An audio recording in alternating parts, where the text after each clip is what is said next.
Hey, this is your host, Kate Gaffney of Service from Hell, and I'm jumping on quickly to let you know that Mitch Burrow, who is the guest this week, was my third interview ever in the history of the show, and that was way back in 2019 when I interviewed him, and the audio quality ended up being terrible because I didn't know what I was doing, and there's lots of reasons why, but one of the many was that I didn't realize that microphones pick up, or my particular microphones pick up the sound if you just keep touching the microphone, and I didn't have mic stands, and so Mitch had to keep touching it, and I did everything I could to try and salvage the audio and was unable to. So I had to reach out to Mitch and say, hey, friend, can we do this again? And he was lovely about it. And he was like, yeah, absolutely, no problem. And what's ironic is that when I did the interview at first, he wasn't married, he didn't have a kid, and he definitely lived in LA, and we worked at a comedy club together. Now he lives in Texas, is married, has a child, doesn't work at a comedy club. And he's still touring, and he goes up all the time because he's hilarious. But it's just so weird how quickly things can change in 2.5 years.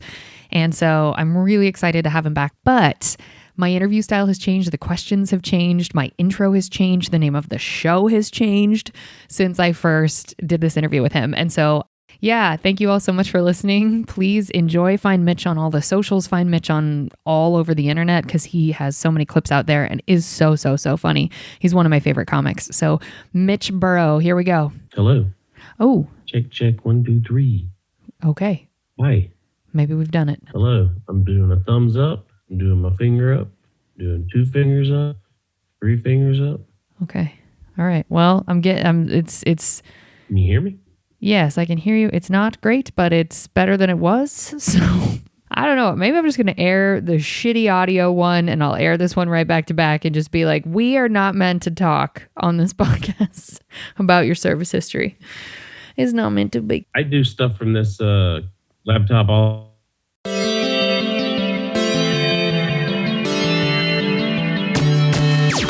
Oh, hi, you're listening to Service from Hell, which was formerly called Waiting Tables when I first asked this week's guest to be on the show 100 years ago. This is a show featuring people currently in customer service positions or the lucky few that got out and all of the good, bad, and infinitely irritating things that go along with that work.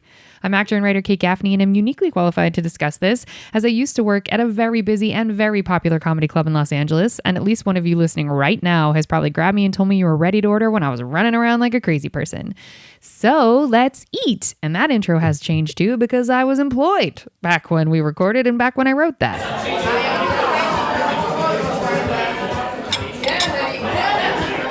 I'd like to welcome our guest, comic Mitch Burrow. Mitch is, and I quote, a stand-up comic that placed second in the 2015 Seattle International Comedy Competition and was the winner of the 2015 Trial by Laughter competition. Mitch is a Marine Corps veteran that served in Operation Iraqi Freedom in 2003. He then started a career in manufacturing before realizing that sucked. Mitch has appeared on 6 episodes of the Fox show Laughs, where he was listed as the next big thing on his first appearance. Since we first recorded this episode way back in 2019, he is now a Texas-based human. He is a husband to former guest and friend of the podcast, Miss Lee Lampson-Quay Burrow. Now she has 67 last names, and father to the ridiculously adorable, who we love so much, Miss Billy, who's cuter than both of them. And I better know Mitch because, again, way back when we recorded this in 2019, we were coworkers at a comedy club in Hollywood on the Sunset Strip that we are now both free from. I'm gonna leave that there. So Mitch, that is. No, go ahead. No, I was just gonna say that is true. We're now free from that place. It has a hold on you while you're there that feels like you may never get away from it. Yes. And we escaped. We did. And the reason we are re-recording is because of audio issues. And I already recorded an intro explaining some of that, but we are having ironically, some similar audio issues today. So I have just decided we're going to power through, and there will be a delay, and I will do my best to edit all of that out. But apologies, folks. We're getting this episode out. Damn it. It's happening. I'm interviewing Mitch. So Mitch, please tell us all about your comedy. Tell us about where you are right now. Tell us about how, things have shifted a bit for you and where people can see you perform. Tell us all the things. Well, my comedy has moved from the entertainment capital of the world of Los Angeles to Texas. During the pandemic, we had a baby, and I just was kind of worried about being able to take care of her since we weren't able to really go on the road and perform anymore. So I kind of went back to my old roots, working on the airplanes, and I took a job in Texas working on airplanes for a while. So we're out here, and I travel to Austin on a regular basis to perform. And because of my background being a military veteran, I get booked on a lot of veteran benefit shows across the country, and I'm still performing at clubs again now that they've opened up. So I'm back into being able to perform a lot, but I'm still maintaining this job, the job that I took to come out here. What your trajectory was you're originally from? I was originally from Georgia. Okay. Where I left at 18 when I joined the military. Spent 5 years in the Marine Corps, and then started working on airplanes when I got out of the Marine Corps. That's what I did. I was a aircraft mechanic in the Marine Corps, and then I continued doing that. And then I'd say probably 7 years into that, I was just really pursuing comedy pretty strongly, and decided to pursue it full time and moved down to Los Angeles, where I spent the better part of a decade just trying to do stand-up comedy full time, based out of all the clubs there in LA. And it's a grind. It's hard. I will say that anyone who actually makes it, they earned it. And so when you were doing the comedy club grind, one of those things included becoming a door person at a comedy club in Hollywood that we've talked about on this podcast or on this show 1,000 times. So when you were a door person at the store, what did that change things for you? Did that accelerate comedy for you? Like, what did that do? Yeah, things were going really good for me there for a minute before COVID happened. So I'm working at the comedy store as a door guy, and basically that you just check people's IDs when they come in. You sit them down where they're supposed to sit in the showroom, and then if anyone's just causing trouble, you just notify security and they remove them. So it's a position of greeting people, making sure the shows run smoothly, and then on top of that, you get to perform on several shows at the best comedy club in the country throughout the week. I would be on maybe 3 shows a week there, which was pretty good. And then I was performing at the Improv as well. So get us up to today, Mitch. So you move to LA, you start working. We'll get into the specifics of the jobs in the next section, but you start working all around LA. Like, were you able to, when you got out of manufacturing and you were like, I'm done with this, I'm moving to LA, had you had enough money saved that you were like, I don't immediately have to get work in LA? Or were you like, I need to start hustling, I need a 9-to-5? I had a buddy that went down a couple of years before me, and that was his biggest problem, was he hadn't saved up enough. So I was in a position where I was able to save up about $30,000 before I moved to Los Angeles, and I thought that was gonna be quite a while. And then I got tickets, and you're done. So it was about a year or two into it where I realized like I really needed to get another source of income if I was going to be able to stay there. So the $30,000 doesn't really last you all that long because you got a handful of parking tickets. So then did you immediately go to working at a comedy club, or were you like bouncing around to other jobs first? I was doing those, I don't know what you call it, but anything that's on an Uber. And then I found one that kind of suited me a little bit better called TaskRabbit. And, that's just where you're like it's Uber for handyman. Okay. All right. So you get to those jobs and then. Sorry, I'm just watching oh my God. I'm gonna Why is it so a computer bad? through the window. Well, folks, here we are again. I'm titling this episode just audio issues, because that has been the relentless trajectory for interviewing Mitch Burrow. Really, every time I've tried to interview him, I don't know why the universe is not allowing for this experience to happen. So we're trying again. I've sent 3 new links. I have reset my computer. Mitch has reset his. So we're trying again, folks. Let's see if we can make this happen when he's on. Oh, I'm on. Can you not hear me? Oh, there he is. I can hear Mitch. Okay, well, let's try again.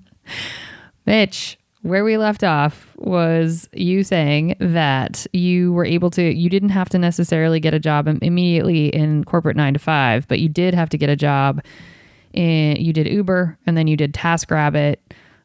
So you were kind of all over the place. What got you to being a door person at the Comedy Store? Well, I had just performed with a couple of the guys that already worked there, so they liked me and thought that I was funny and put in a word for me. And then I finally got to go up in front of the booker at the Comedy Store, Adam Egget, and he liked me. And when I told him that I wanted to be a door guy, he was like, "Yeah, let's go." Okay. And that's pretty much what happened. That's awesome. Okay, so now you are down in Texas now, and you said that you go to Austin pretty regularly. What is that drive from where you are to Austin? It's not an hour.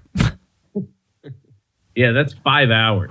One way. So yes, it's 5 hours one way. I'm 2 hours from Dallas and I'm 2 hours from Oklahoma City. So I go to those places every now and then, trying to build up a little bit of a scene in this little town that I'm in. But it's worth it for me to go down to Austin. So I do it at least once or twice a month. And I try to get on as many shows as I can during the weekend when I'm down there.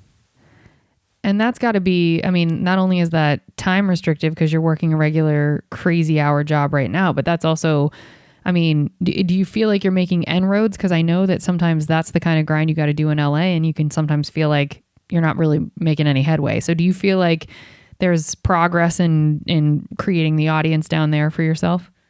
Yeah, I mean the scene down there is so good. There's probably 5 comedy clubs that are really just full with audience every time you go down there. Joe Rogan's club is going to be opening up soon, and there's going to be another club that's opening down there. So, I mean, the audience loves stand-up comedy, and who knows? I mean, maybe the goal is to eventually get down there and be back into comedy full time, and not having to support myself and my family with a job that I really don't want to do anymore. Yeah. Do they pay for shows down in Austin? Yeah, and some of them I get paid quite well for. I also just did the Austin comedy competition where I placed second once again. I don't know what my problem is with competition my whole career, but I consistently place second in some pretty big competitions, or I'm at least a finalist in them.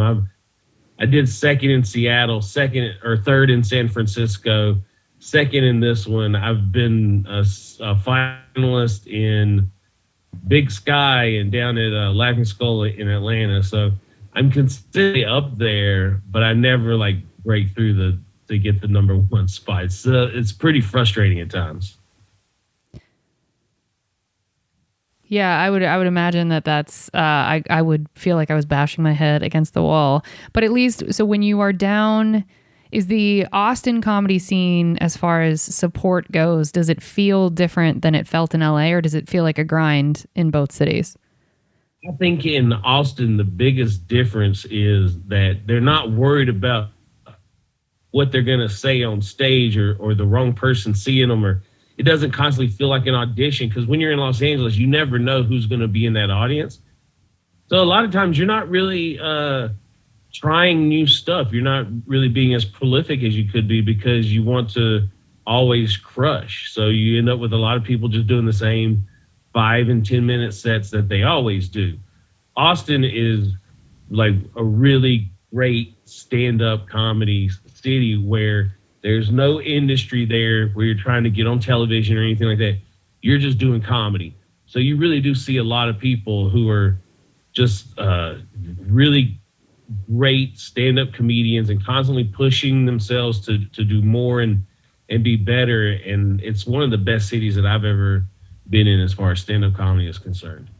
That's awesome. I did not know that. And so it sounds like, especially because of Rogan's Club opening down there and the various new avenues of attention that are going to happen when life is breathed back down there, do you think that the comedy industry will follow suit and start to send recruitment down there, or do you think it'll stay protected? I mean, I don't know. The truth is New York and LA are always going to be number one and number two. I don't think you'll ever be able to take away from that because there's so much of the entertainment industry outside of stand-up comedy that's there. And a lot of people who get into stand-up comedy are looking for the next level of entertainment as far as their careers is concerned. And I don't know if the industry is really going to be branching out and saying, let's send talent managers and agents to Austin to see if we can get some people out here. But I don't know if as comedians we need that industry anymore when we have podcasts. And I mean, look, you got Theo Vaughn, Tom Segura, Christina P. These people have podcasts that far exceed any audience that they would be getting by being on a network sitcom. They've cultivated their own thing. And I think that's what a lot of comedians are seeing now, is that you don't need the entertainment industry to build an audience. You can do it on your own with a little help from a bigger podcast. You do Joe Rogan's podcast. Now 15,000 people are going to come check out your podcast next week because millions of them heard you on his. That's so right. And it's sort of it's not even a snake eating itself. It's more of like lifting yourself out of what was a snake eating itself. Now it's like, no, we're stepping out of that. It's the same is true for a lot of actors too, is like, oh, you don't necessarily have to be in Los Angeles and New York. And NBC just announced that they're going to start signing people off of TikTok and off of their TikTok followings. And it's like, you can do TikTok from a mountain in Montana. And like so the industry and everything I feel like is changing because of access. So I think you're right. So it's good. Live somewhere cheaper. Okay, well, Mitch, get us to, so right now you're in Texas. All you need. Go ahead. I was going to say, all you need is a really good internet connection, which apparently one of us does not have. Shoot me in the face. Yeah, we're just, it's just not meant to hear each other, Mitch. It's making me crazy. Okay, so yeah, I agree with you. And do you want to plug anything up top right now that because you have a podcast right now that you're working on or that you have out in the world? Do you want to talk about that at all? No, we haven't released it yet. We're trying to get a couple episodes in, but it's called Mitch and Kelly Stuck in Texas. I do radio with one of the local DJs here in Texas, and we started doing a podcast together where she's trying to get into stand-up comedy, so I'm giving her help with her act, and I'm trying to be a good parent. And she's got a 19 and a 16-year-old. So I just go to her with like, hey, this is what's going on with my child. How do you fix this? And then she's like, hey, I wrote this joke. People didn't laugh like I thought they would. How do you fix this? And we just try and help each other out as best we can. Do you have a boilerplate answer for when someone says to you, like, because I've heard this from comics so many times, in my head, this was going to be the best joke, and it almost never lands. It's usually the odd, like, side shit that you say off of that. Do you have a boilerplate answer for when she says something like that to you, or when anyone does? My answer to that is, if in your head you thought it was funny, then more than likely it is. You just have to figure out how to translate that. And one of the things that I started out early on was just asking myself, why is that funny? Because if I can explain it, then I can write the punchline to bring that laughter that I'm searching for. Because sometimes you just see it in your head and you can't really, you can't articulate it as well as you would like to. But if you just keep asking yourself, why is this funny? You'll eventually get to the point you're trying to make, I think. I agree with that. Okay, well, we're plugging along, folks. We're gonna get through this. It's still gonna be amazing. Okay, we hope you enjoyed your apps. We're gonna move on to the entrees after I shoot myself in the face because of this internet connection.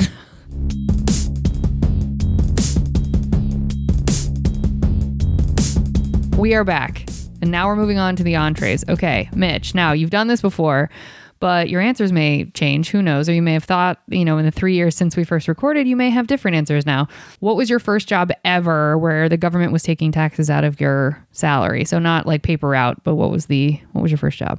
I worked at a fast food restaurant. There's a place called Bojangles in the Southeast. They do fried chicken and biscuits. They probably make the best biscuits that you'll ever eat in your life, unless you eat something that my grandmother made. And that was really fun. I was the only white boy in the kitchen. And I say it like that because that's what I got called a lot was, hey, white boy, go get the chicken for the customers. It was one of the first diverse jobs that I had, and it was great. I had a blast working there. And from then I went into the Marine Corps. So it was a short-lived career in fast food. How long did you work at Bojangles? I think I did it for about 2 years. Ooh.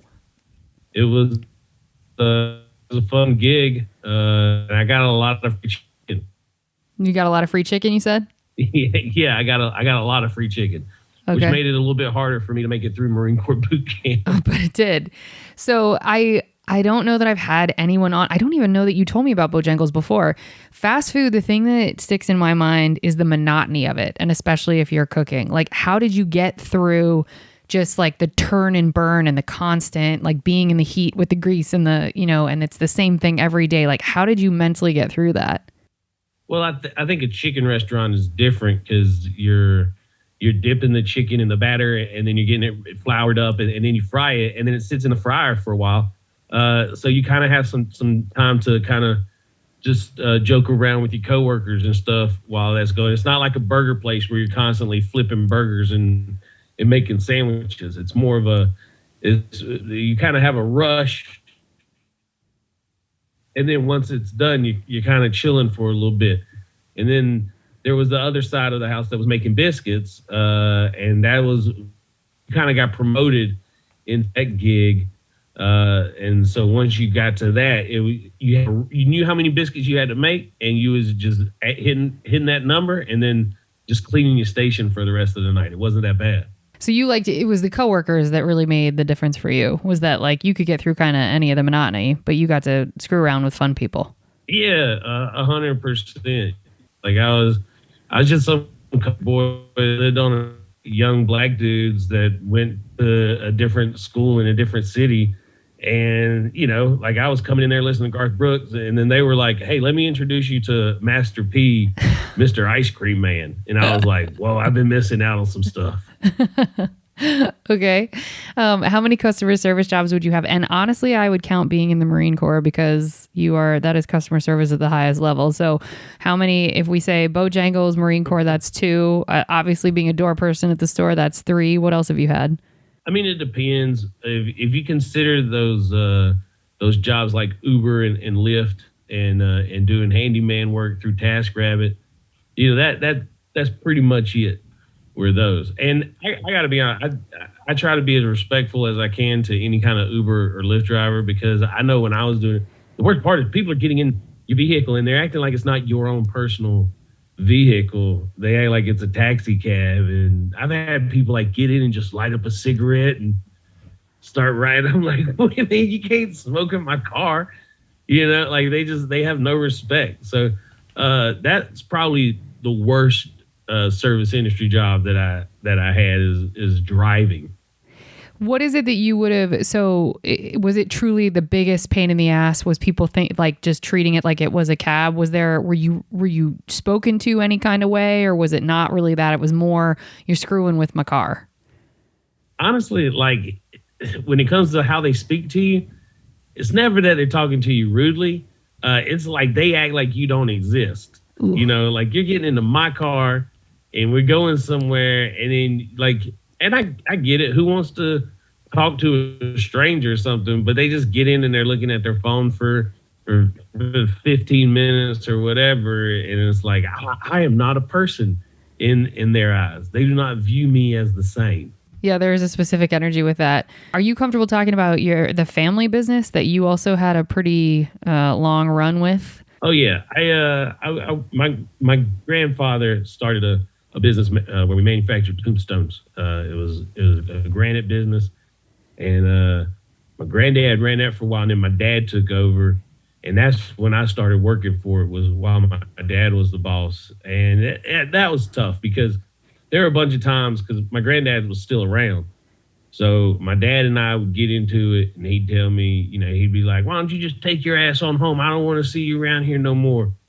The next day would roll around. I wouldn't be at work. My granddaddy would call me up. He's like, hey, son, where you at? I was like, well, Daddy fired me yesterday. And he'd be like, look, I'll talk to him. Just come on into work. I need you to run the diamond saw today. And I was like, okay. Yeah, I thought I was going to have a couple days off before you fixed everything. But I was always... me and my dad were just kind of going at it. And then eventually, my grandfather retired from the Army. My mom was retired Navy. And eventually I was just like, I gotta get out of here. And that's why I joined the Marine Corps. Like working for your family is the one thing that will definitely make you go, I, I got to leave this place. Yeah, I'd rather go to war, actually. Literally go to war. Yeah. And were you working at Bojangles simultaneously when you were cutting tombstones?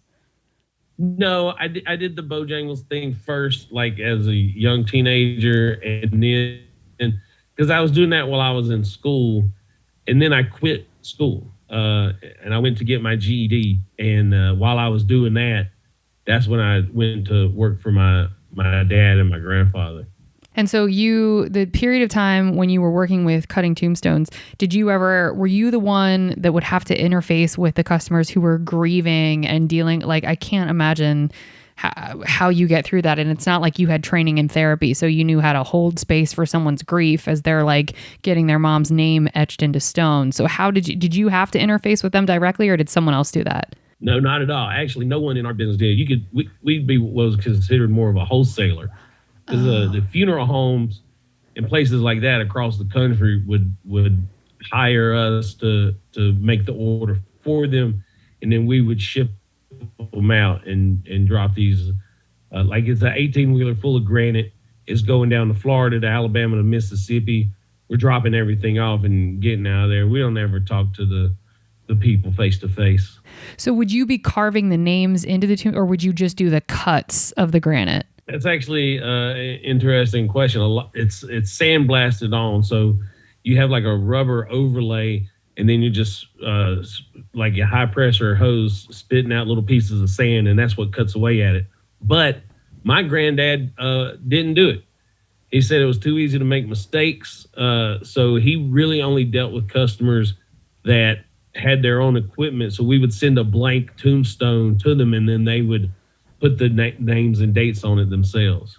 Okay, so you guys were or we would, or I was just gonna say, or we would like farm that work out to another company in the area, and then they would be liable for it. If they messed it up, then it was on them, not us.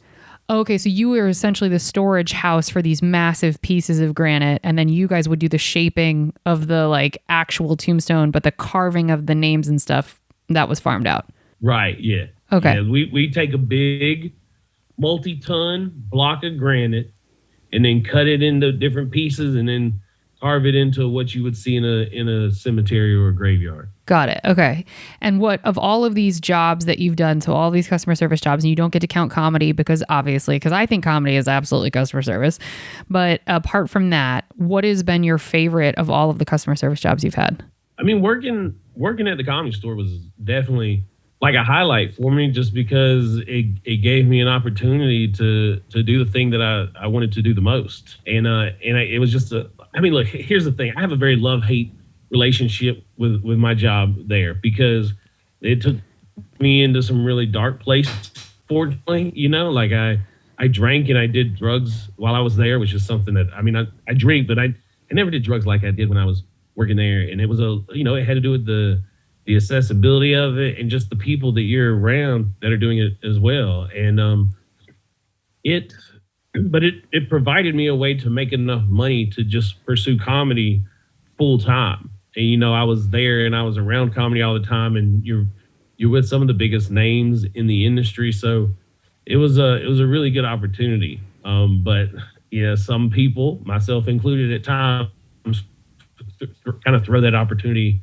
away by just trying to party and have fun all the time. Yeah. So I totally agree with the love-hate piece of it, because it opens a million doors working there. And it also is a toxic, very difficult environment that's filled with abuse and lots of other things. Okay. Which was your least favorite of all of those jobs? Oh, definitely the Uber or Lyft. I mean, there's nothing. The fact that there are like professional chauffeurs, I cannot believe that is a job that has ever existed. But again, they're driving the millionaire's car. Like in taxi drivers, they're at least driving a taxi company's car. When it's your own personal vehicle, the amount of disrespect that you receive through that. Always like treat your Uber and Lyft drivers well, because they're not making a lot of money. Like I figured it one time, I was making like less than $10 an hour while I was driving for Uber sometimes. Like it just wasn't good at all. Well, and the thing I think people don't factor in is that you're putting the miles on your tires and your engine and your car and the wear and tear piece of it over and above the insurance and the gas and the whatever. So if you were making less than $10 an hour, I don't even know that you'd be breaking even, especially not with how the price of gas now. How long did you do that job? Oh yeah, there's no way I would do it now. I did it for like 2 years while I was there in Los Angeles, and eventually I started doing handyman work, which was better. But as soon as I got the job at the Comedy Store, I was done with all that, and that's all I focused on doing. Yeah, I get that. Okay, what's the weirdest thing you've been asked to do whilst on the clock? Oh boy. I would say fill that tub of human feces with diesel fuel, light it on fire, and stir it up so we can get rid of it. That's probably the strangest thing that I've done, because that's how we had to get rid of our waste while we were in the Comedy Store. Oh, yeah. No, you're right. Probably Iraq. Yeah, it's so funny because Jarhead, they make reference to that. Let me just say something about working at the Comedy Store as a door guy, because it can be a very humbling experience, because what would happen, and this was a couple times, you would be on a show in the main room in front of 350 people, and you would have a great set, and just you'd come off, the audience is cheering and clapping, and like you just crushed it, and you feel like you're on top of the world, and then you're walking back to where you're supposed to be working as a door guy, and the manager stops you and is like, "Hey, the toilet's clogged in the men's room. I need you to go get the plunger and unstop that." And you're like, "But I'm a star." I just stare, and they're like, "Yeah, well, I need to get in the bathroom real quick." Yeah, we just need you to go unclog that toilet and also sweep up the residual cocaine that's on the floor. Yeah, that's a way to keep you hungry. So that's the weirdest thing is unclogging toilets. I get, well, no, not lighting poop on fire. Got it. What's an incident that made them ask to speak to your manager? Did you ever have that, like when you were a door person taking tickets or whatever? Was there ever an incident where they were like, "I'm going to talk to your boss," or whatever? Or maybe even in the military, like was there ever a time when somebody went above you? And that's the only people. Hold on, go backwards, Mitch. I lost all that beginning bit. The only thing I heard you say was those are the only people. Oh. You could have edited that and made it sound so bad. Yeah.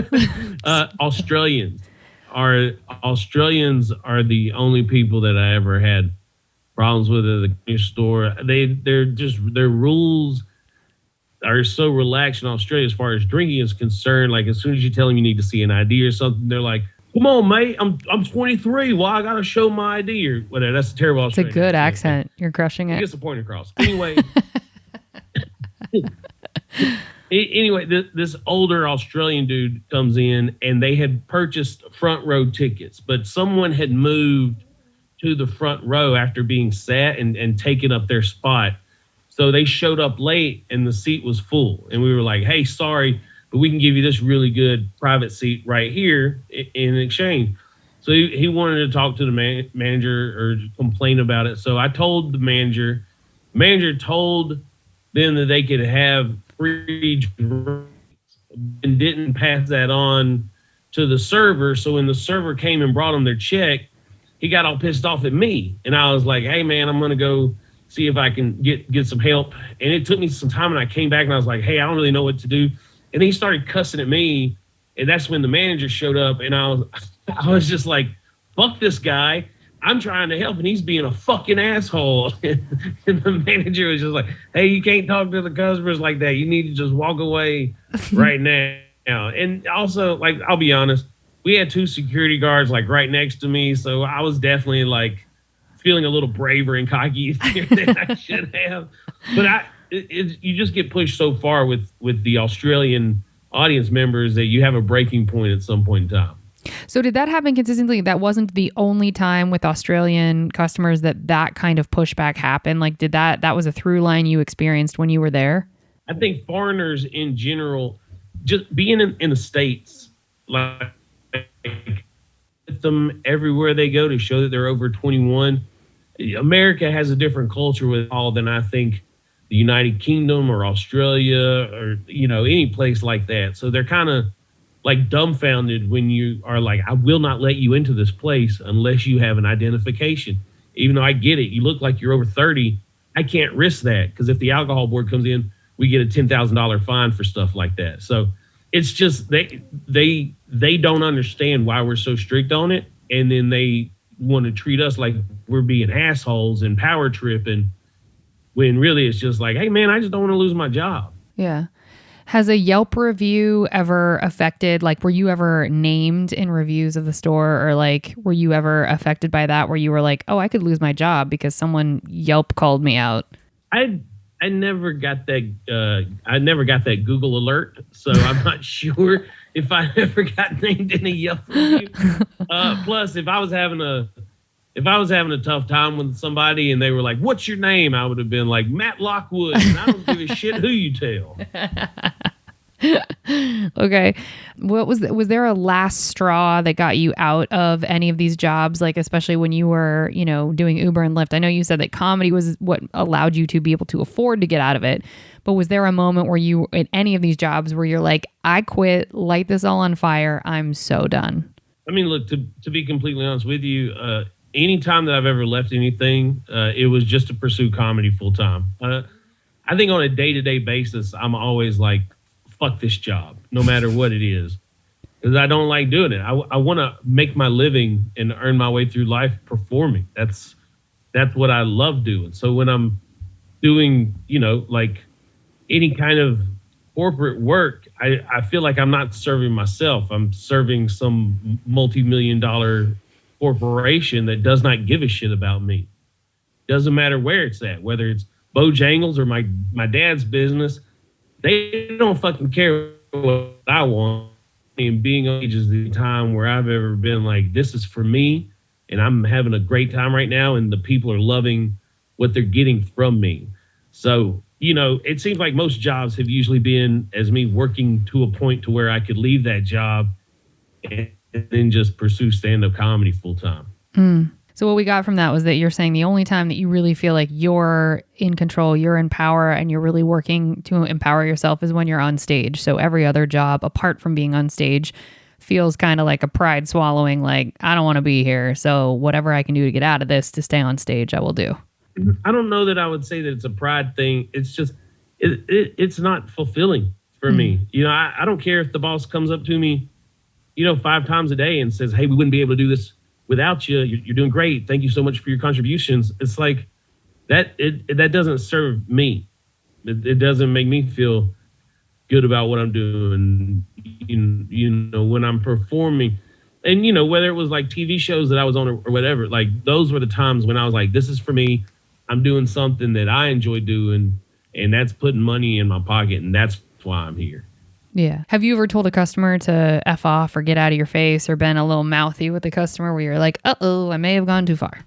I mean, probably one of the things about, let me think about that real quick. Okay. I think like the only time that I've ever been like, fuck you, was to that one Australian dude. But there were definitely times where, like at the Comedy Store, working the back door, where you're not supposed to let people in unless they've already paid to get in, or they're on a show. People just try and walk right past you, and you're like, hey, I can't let you through that way. And they're like, but I'm friends with such and such. And it's like, I don't care. Like, I can't let you do it. So there's been a lot of times where I've had to push back on people who thought that they belonged somewhere where they did not. And I don't think it's too much for an employee to ask someone like, okay, well, if you're supposed to be here with that person, call them and have them come get you, because I can't just let everybody walk by because they say they're friends with Tom Cruise. That doesn't work. Yeah. And you're just trying to do your job. I think that that's the thing that people forget, especially there. It's such a high profile place. Like, you're literally just trying to earn your hourly wage. Like, you're just trying to do your job. It's like what they would do to us servers when we would enforce 2 drinks. It's like, I don't see a dime of that money. Like, I don't care if you get 2 waters. I don't care what it is. But like, you have made an agreement by crossing under the threshold and sitting at this table that you will be purchasing 2 drinks. And that's just where we're at. If you don't like the rules, please go somewhere else. This is just, it's like, you also had to come in here fully clothed. That wasn't, listen, some of y'all hot people, I'd be fine if you had less clothing on. I don't care. But these are the rules. This is what you've agreed to. I think that's the part that's really hard with the hourly jobs. Yeah, I mean, and also just disrespect. Like people just look down on jobs like that. They don't realize that people are doing this work for a reason. It's not because you suck at life. It's you're trying to get somewhere by doing something. And whether it's some guy who works in finance or a woman who's an Instagram social media influencer, like they're just like, ooh, icky. Get away from me, hourly employee. I don't have time for you. And it's like, I'm a fucking person too. So, you just respect the fact that I'm here and I have a job to do, and then go, on about your very privileged life. Bye. Yeah. And congrats. Way to be born into wealth. How many bodily fluids have been on your person whilst you've worked and been on the clock? Yeah, I didn't really have it as good as some of the other door guys. I know a couple who had a lot of bodily fluids on them, okay. And they were very happy about it. Yeah, I bet. Some of those are fun.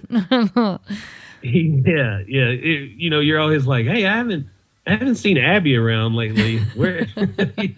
I also haven't seen the hot chick at table 5. So weird. Where are they?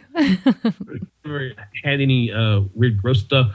I got there after like the crazy, there's some people who worked at the comedy store that had blood on them because they were next to a guy that got shot. Yeah. So, I didn't have to worry about that. And I never had anybody throw up on me or anything. Oh, you're lucky. That probably would have caused some big problems for me. Yeah, that's pretty disgusting. I had that happen. Okay. Are you a tipper? Oh, yeah. I mean, 20% minimum. I think my favorite thing to do is to get like a free meal from somewhere because, we're friends with the establishment, and then to just pass that on to the server. Like, oh, hey, I got a $20 tab that was comped by the house. That would have been a $5 tip, but hey, here's $20. Thanks. Yeah. Thanks for your service. I think that's one thing that I always did with like working at a comedy club. If I knew how much money I would have been spending it with my drinks and food getting comped, I just passed that on to the servers that were helping me out. Yeah, I agree with that. I've had a comic on who said, they didn't used to tip when they would get a comp drink when they were about to perform, because they said, well, I'm working and the bartender's working. Why would we tip if we're working? And it was an interesting point, but I know that as a server who has given many a free drink to many a performer, when they don't tip, you do remember, and you're like, huh, okay, so that's what this person does. Okay.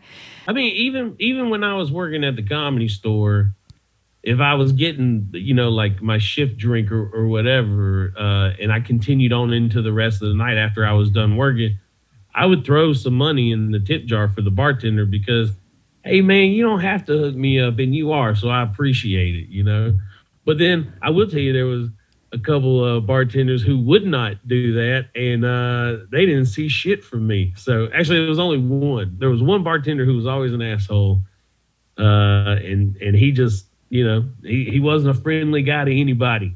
I think I know who we're talking about. Yeah. And so then they don't wet your hands, you don't wet theirs or grease the wheels, whatever it is they say. Exactly. Okay. And then there were some bartenders like, she would, like give me a drink, and then I'd go to tip her, and she'd be like, no, get out of here. You're not going to tip me, whatever. So then I'd have to wait till she turned her back, and then I could throw it in there and make sure she got a little something. So, you got to take care of them whether they want you to or not sometimes. That's right. Do you ever not tip in any setting where, like, if you got really bad service, would you not tip? Or I don't mean exclusive to your job. I mean, just in general, is there a setting in which you wouldn't tip? No. No. And I think a part of that is I don't mind telling servers if I expect a different level of service. We've all been there, and that, sometimes you have a bad day. So if I'm at a table and something's going on, I likely tell the guy, like, hey, I asked for water. And then, at the end, 20%, I won't give them a better tip, but I'll still tip them what's expected. And then hopefully they take that and move on and do better next time. That's a thoughtful thing yeah, that's hard. I don't hit my dog with a rolled up toilet paper when he does bad, but I give him a treat when he does good. So I'm going for positive reinforcement here. That's understandable. It's good. I'm glad you're an animal owner. Have you ever been fired from any of your jobs? Besides your dad. That doesn't count.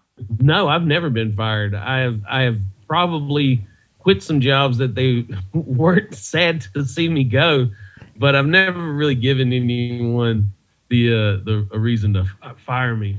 That's good. I've done, like, there's this new trend, they call it quiet quitting. Yep. Which, I mean, it's a weird thing because you're not quitting your job. You're just doing the minimum amount to maintain your job, which is all I've ever done. So I'm just like, so you're just doing a regular day's work is what it sounds like. I learned very early when I was in the Marine Corps, don't ever volunteer for shit. Just keep your head down low and do what you got to do to maintain your job. You don't ever want to stand out for any reason. You don't want to stand out for being too good. You don't want to stand out for being too bad. Just do what needs to be done, and that's it. And your life's going to be a lot easier that way. And that's how you live. Good. Well, you've quietly quit every job you've ever had except for comedy. That's good. Can you give me an example of the worst customer interaction you had apart from the Australian person? Or if you can't think of one example, an archetype of who is the worst customer or what style of person is the worst? In a comedy club, it's a person that tries to make the show about them. You know, you got 100 to 300 people sitting there watching a show, depending on which room it's in. And then there's someone who wants to talk or to yell stuff out. And then you give them warnings, you know, like we had like a 2 warning rule. Walk over there, tell them to be quiet. Tell them the second time. They do it one more time. That's when you alert security and they escort them out. And then there were just people who would want to fight because you were taking them out of the showroom for being bad audience members. That to me was the worst customers. Someone who got drunk, was just being belligerent, and now because you're trying not to ruin the show for the other few hundred people that are in there, they think you're the bad guy and they want to punch you in the face. Yeah, it's a weird position you're in too, because as you're trying to gain fans because you open the show as the door person, it's like now this person remembers your name and who you are and that you had to throw them out. It's such a weird position to be in that you guys had to be the enforcers. I will be completely honest with you. That is a person that I would not ever want to be a fan of mine. So I don't care. You know, the other 300 people that see me escorting this person out are appreciative of it, and those are the fans that I want to have. I don't need a bunch of obnoxious people. You know, they can go listen to Joe Rogan. And what is so the last question in this section, what is it that if you were telling someone coming into a comedy club, what makes them a really good audience member? Sit down, drink your drink, and laugh at the jokes. That's it. That's all you got to do. It's so easy. It's so easy to be a good comedy club patron. Mm-hmm. You know, you just gotta not be a jerk. And that's it. You know, don't get too drunk. Don't get too drunk, because then you're gonna start thinking that you're agreeing with the community, being like, yeah, that is funny, and it's like all we needed to hear was the laughter. We didn't need any remarks on the side. You know, so just come in and have a good time. Really, that's it. Okay. Well, folks, we're going to move on to the good stuff. We hope you saved room for dessert.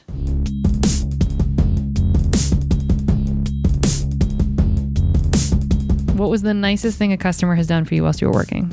Had sex with me after a shift. Well, that is nice. That is very nice. And now, I think, I'm just gonna say honestly, like the nicest thing for me, like as far as like working in comedy, getting messages from people after the show, like through Facebook or Instagram or whatever it is. I had some videos up online where this woman wrote me and said that since coming back from Iraq, her husband, he just wasn't the same, and that they watched some of my videos where I was talking about being a veteran in my act, and she said that was the first time that she had seen him laugh and be happy since coming back from the war. And I was like, man, like that's, that hit me really hard. So I think just sincere compliments are the nicest thing that people have done, for me as far as my comedy is concerned. For sure. And can you express or talk about the best tip you've ever gotten? Oh yeah, Joe Rogan. I made a joke about his audience, but hands down, he would come into the comedy store, and you leave a parking spot open for Joe, and when he leaves, as long as he doesn't have to wait for anybody to move their car out of the way, he's tipping you $100. He was the man. Yeah. So absolutely, Joe Rogan was the best. I think Michael Andretti came in one time and gave a pretty good tip because he was friends with Jeff Ross, and we let him park in the parking lot, which if you weren't a paid regular at the comedy store, you weren't supposed to park back there. But when you got one of the best race car drivers in the world coming through, I opened up a spot for him, no problem. Because you recognized him when he drove up? No, Jeff told me he was coming in, and I was like, oh shit, that's awesome. So, I followed racing. My dad had a race car in dirt track, so I was always a fan of racing. So when he was coming through, I was just like, yeah, no, I'm gonna make a spot for this guy. Don't worry about it. And can you describe the best customer interaction you had whilst you were working, or who the best customer actually is? I will say that I was very surprised. John Barenthal, who played the Punisher on Netflix, and he's got a pretty good, successful career. He's a very recognizable celebrity.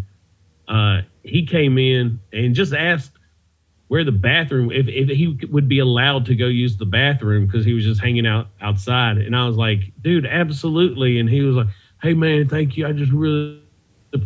And he was so polite. And there are people who come through that place on a daily basis who don't do shit in their life, and they treat you like an asshole. And if a dude like John Barenthal can come through and be cool and nice, I think any other regular asshole should be able to do it as well. Yeah, and it's really how you act on the come up that really says a lot about you, and then especially how you act when you arrive, but for sure on the come up, because I think a lot of people come through the store thinking like, yeah, that's right, I'm rubbing shoulders, so I'm on my way. And it's like, yeah, people remember though, and people talk. When people come through, like when lesser known comedians come through with their big name comedian friend, and they're acting like they are that big name comedian, that was always very annoying. Or if you stop somebody and be like, hey, and they're like, I'm with Dalia. And I'm like, well, I'm sorry, he walked away without you, so I did not know that. That happened with a few people a few times. And it's like, just try and be polite. And that'll get you a lot further than being a dick because you're friends with somebody. Yeah, that's right. What's the best lesson you've personally learned from working in customer service? I think you just never know what kind of a day somebody's having. From being in the position is knowing that you don't know what's going on in somebody else's life. So anytime I'm going up to somebody and they're behind the counter, or they're bringing food to my table, or I'm talking to them over the phone, if I'm thinking, man, this person seems off, or seems rude, or seems like they're having a bad day, I try and think like, why? Maybe their kid is sick. Maybe they're having a relationship problem. Maybe they just found out they got cancer or something, So I just always try and keep that in mind. And even if I feel like they're coming at me with a little bit of attitude, I just try and remember, hey, something might be going on with this person. So let's just let that slide, and let's try and keep this as polite as you can. Obviously they're having a rough time, so let me try. Well, that's good. What's one piece of advice you would give to customers who interact with customer service workers? Don't cuss. The minute you cuss, they're done with you. Try and stay as calm as possible and let them know why you're upset. But the minute you drop any kind of cuss word, I think most people in the service industry are just going to be like, all right, fuck you then. And it's over at that point. Yeah, that's right. Well, Mitch, we got through it. Thank you for your time. I'm sorry for this connection. How can people get in touch with you? Do you like living in Texas? Do you miss working at comedy clubs? Tell us how people can get in touch with you and how you feel about Texas. Please follow me on all social media at Mitch Burrow, TikTok, Twitter, Instagram. I need all your help. I do not want to do this for the rest of my life. I do not want to maintain a regular job. I want to be out there entertaining all of you in your local comedy clubs. So the more of a following that I have, the better chance that I get to come to your city and make you laugh. So and then just be entertained by me. Okay, and it's at MITCHBURROW, 2 R's, everybody. We'll have that in the show notes. And well, folks, we're going to drop your checks now. Thank you so much for listening. If you want to help us out here at Service from Hell, we'd love to have you subscribe, rate, and or review the show wherever you listen. But right now you're listening on Sirius XM channel 771. She's so funny, and we really appreciate that. It will help us reach more people that need to be schooled on the art of being kind, and will be catharsis for those of us still working in the industry. If you want to get in touch with us here at Service from Hell directly, send us your receipts to servicefromhellpodcast@gmail.com. We'd love to hear from you. Remember, if you can't afford to tip, you can't afford to go out. So don't be garbage and be good to people. It's easier that way. Oh, thanks, Mitch. We did it. It was rough. We did it twice. We did our best. The audience is going to have to listen so hard, but you're so funny. So I hope this episode showcases how hilarious you actually are. And y'all, slide into his DMs, get him to a comedy club near you. He's so funny. You can find, do you have a YouTube channel, Mitch, or are all your clips on TikTok? How do people see sets of yours? Just look up Mitch Burrow on YouTube. I got several videos on there. I got a bunch of clips on TikTok as well that have a few million views. So go on there and like and share them. Okay, like and share them. Well, thank you folks so much for listening and getting through it with us. You understand the Zoom struggle. All right, folks, good night.